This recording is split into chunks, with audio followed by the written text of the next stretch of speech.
मला वाटतं की आपण सर्वजण सोबतच आता निकालपत्र त्याचं वाचन होत असताना आपण सर्वजण बघत होतो।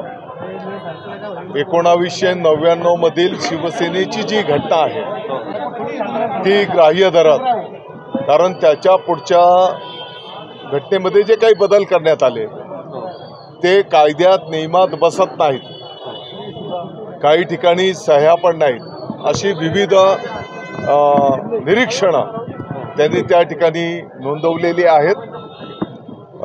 सविस्तर तर मला वाटतं की आपण जेव्हा हा सगळा अहवाल येईल त्यावेळेस आपण त्याच्यावर आणखी सविस्तर भाष्य करू शकतो, परंतु निकाल वाचन लाईव्ह आपण सगळ्यांनी बघितलेलं आहे।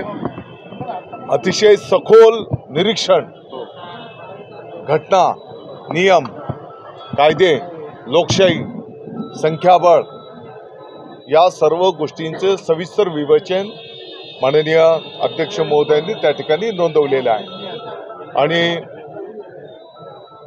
माननीय मुख्यमंत्री महोदय एकनाथजी शिंदे साहेबांच्या नेतृत्वाखाली जो निर्णय केला गेला त्याच्यावर त्यांनी शिक्कामोर्तब त्या ठिकाणी केलेला आहे। ते एकनाथजी शिंदे साहेब रात्रंदिवस कष्ट करून महाराष्ट्राच्या विकासासाठी, त्याच्यासोबतच सामान्यातल्या सामान्य माणसाला न्याय मिळाला पाहिजे, सर्व समाजांना सोबत घेऊन या राज्याचा विकास संपन्न झाला पाहिजे, ह्या ज्या त्यांच्या भावना आहेत, तळागाळातल्या शेवटच्या माणसाचं म्हणणं ऐकून घेणं, त्याच्यासाठी अगदी रात्री 3-3, 4-4 वाजेपर्यंत नागरिकांना, सर्वसामान्य जनतेला वेळ देणं, जिथे काही सुखदुःखाचे विषय असतील तिथे जागेवर उपस्थित राहून स्वतःच्याही शरीराची काळजी न करता ते ज्या पद्धतीने योगदान देत आहेत, मला वाटतं की त्याच्यामध्ये आणखी मोठ्या प्रमाणात जनतेचे आशीर्वाद मिळतील।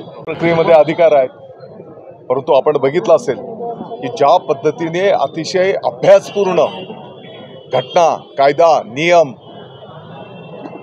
या सविस्तर विवेचन आदरणीय अध्यक्ष महोदय नार्वेकर साहेबांनी नोंदवलेलं आहे।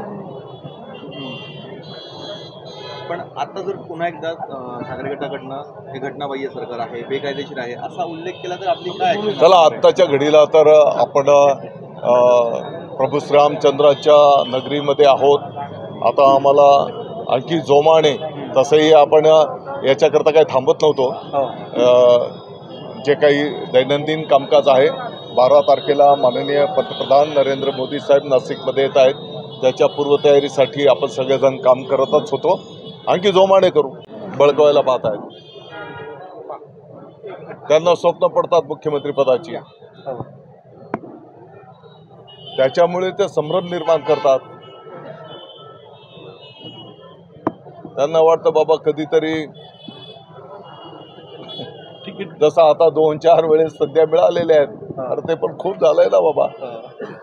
शिवसैनिकांच्या आणि शिवसेना प्रमुखांच्या आशीर्वादाने त्यांना ही पदं मिळाली ना। आता ज्यांना ते गद्दार अमुक धमुक बोलतात, आता तो अधिकार राहिला नाही त्यांना, पण त्यांच्या मतानेच ते दिल्ली पाहायला मिळते त्यांना। रामचंद्रांच्या आशीर्वादाने हिंदू हृदय सम्राट शिवसेना प्रमुख माननीय बाळासाहेब ठाकरे साहेबांच्या विचारांचा विजय आहे। आपण बघितलं असेल आज माननीय विधानसभेचे अध्यक्ष महोदय राहुलजी नार्वेकर ते स्वतःही वकील आहेत आणि म्हणून अतिशय सविस्तर कायदा, नियम, घटना या सर्व गोष्टींचा विवेचन करून त्यांनी आज माननीय मुख्यमंत्री महोदय एकनाथजी शिंदे साहेबांच्या नेतृत्वाखालील शिवसेनेला कौल दिला आणि महाराष्ट्रातील तमाम शिवसैनिकांच्या मनामधला त्यांनी निर्णय केला।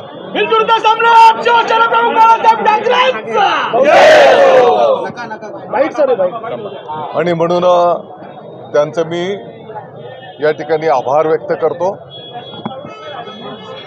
त्यांनी आम्हाला न्याय दिला, वस्तुस्थितीला न्याय दिला, याबद्दल मी त्यांचा आभार व्यक्त करतो.